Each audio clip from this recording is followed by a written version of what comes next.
نحمدہ ونصلی علی رسولہ الکریم اما بعد فاعوذ باللہ من الشیطان الرجیم بسم اللہ الرحمن الرحیم۔ ہم سے پوچھا جاتا ہے کہ ریاست خلافت کی آپ باتیں کرتے ہیں، آپ یہ بتائیں کہ ریاست خلافت قائم کرنے کا شرعی طریقہ کیا ہے۔ اور اسی سے جڑا ہوا دوسرا سوال جو پوچھا جاتا ہے کہ جو آپ کہتے ہیں کہ ایک شرعی طریقہ ہے ریاست خلافت قائم کرنے کا، تو پھر وہ کس طریقے سے قابل عمل ہے۔ اس ویڈیو کے اندر اس کے کچھ حصے ہوں گے جن کے اندر میں اس پوائنٹ کو ایڈریس کروں گا کہ ریاست خلافت کو قائم کرنے کا اسلام میں کیا شرعی طریقہ کار ہے۔ سب سے پہلے تو ہمیں یہ سمجھنا چاہیے کہ اسلام جب کوئی فرض دیتا ہے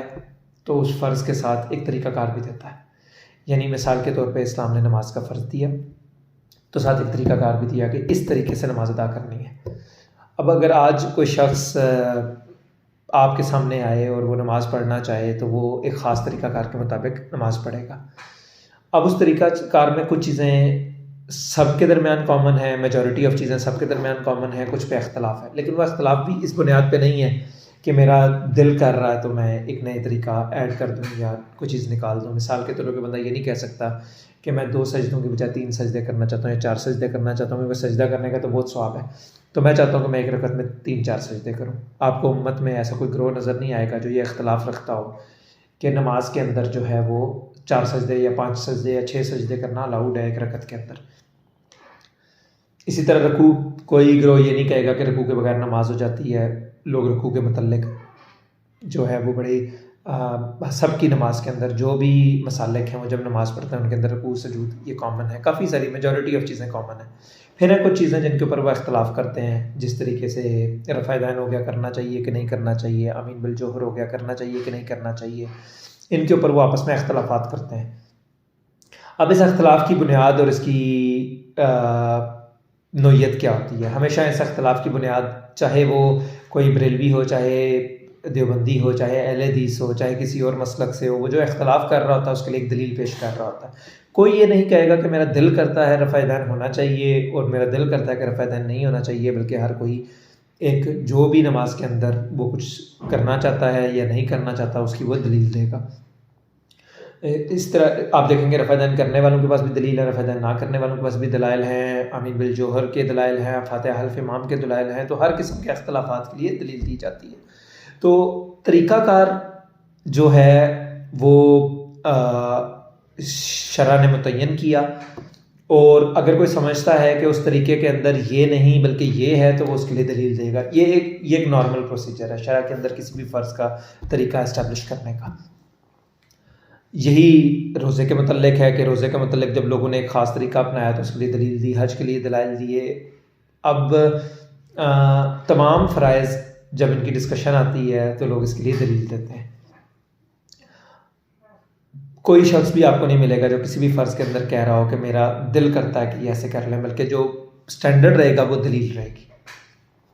یہ یہاں تک کی ڈسکشن ہے جس کو آپ بخوبی سمجھ چکے ہوں گے۔ جب ہم یہ کہتے ہیں کہ ریاست خلافت کے لیے جدوجہد کرنا فرض ہے، جب ہم یہ بات کر رہے ہوتے ہیں کہ ریاست خلافت کے لیے جدوجہد کرنا فرض ہے، تو یہ ممکن نہیں ہے کہ شرع نے اس فرض کا طریقہ کار نہ دیا، اور یہ اس صورت میں بھی ممکن نہیں ہے کہ جب رسول اللہ صلی اللہ علیہ وآلہ وسلم نے ایک ریاست قائم کر کے دکھائی۔ یعنی ہم سب جانتے ہیں، تواتر سے یہ چیز ہم تک پہنچی ہے کہ رسول اللہ صلی اللہ علیہ وآلہ وسلم نے مدینہ کی ریاست قائم کی ہے۔ تو سوال یہ اٹھتا ہے کہ کیا وہ مدینہ کی ریاست انسیڈنٹلی قائم ہو گئی، کسی نے گفٹ کر دی، آؤٹ آف نو ویئر وہ اسٹیبلش ہو گئی، یا رسول اللہ صلی اللہ علیہ وآلہ وسلم نے کچھ سٹیپس اٹھائے جن سٹیپس کے نتیجے میں مدینہ کی ریاست قائم ہوئی؟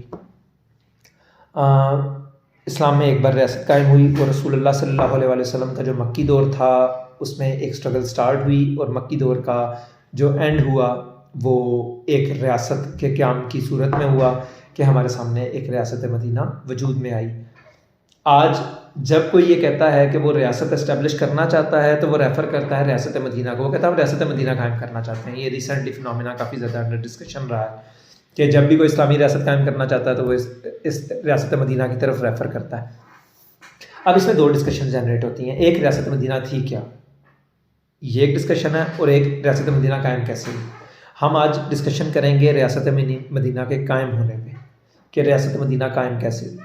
اس کے بعد جو سیکنڈ فیز آئے گا وہ پھر اس ڈسکشن کی جا سکتی ہے کہ ریاست مدینہ کیا تھی،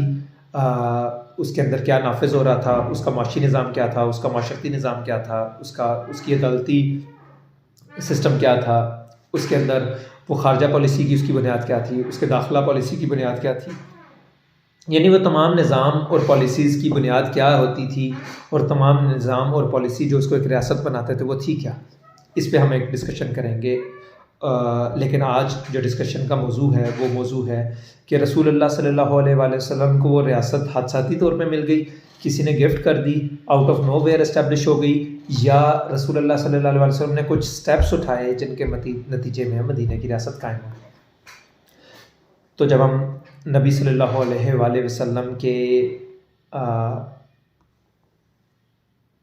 جو مکی دور ہے ہم اس کا مطالعہ کرتے ہیں، ہم سیرہ کا مطالعہ کرتے ہیں، تو سیرہ کے مطالعے کے بعد ہم اس نتیجے پہ پہنچتے ہیں کہ رسول اللہ صلی اللہ علیہ وآلہ وسلم نے کچھ سٹیپس اٹھائے، کچھ اسپیسیفک سٹیپس جن کو جو دلائل جن کے موجود ہیں کہ رسول اللہ صلی اللہ علیہ وسلم نے یہ سٹیپس اٹھائے، اور وہ سٹیپس اٹھانے کے نتیجے میں رسول اللہ صلی اللہ علیہ وسلم ہم نے یہ دیکھا کہ رسول اللہ صلی اللہ علیہ وآلہ وسلم نے ان کے نتیجے میں مدینہ کی ریاست قائم کی. تو یہ جو ویڈیو کا اگلا پورشن ہوگا یہ رسول اللہ صلی اللہ علیہ وآلہ وسلم کی مکی زندگی کا ریاست قائم کرنے کے لیے جو منہج تھا اس کا احاطہ کرے گا.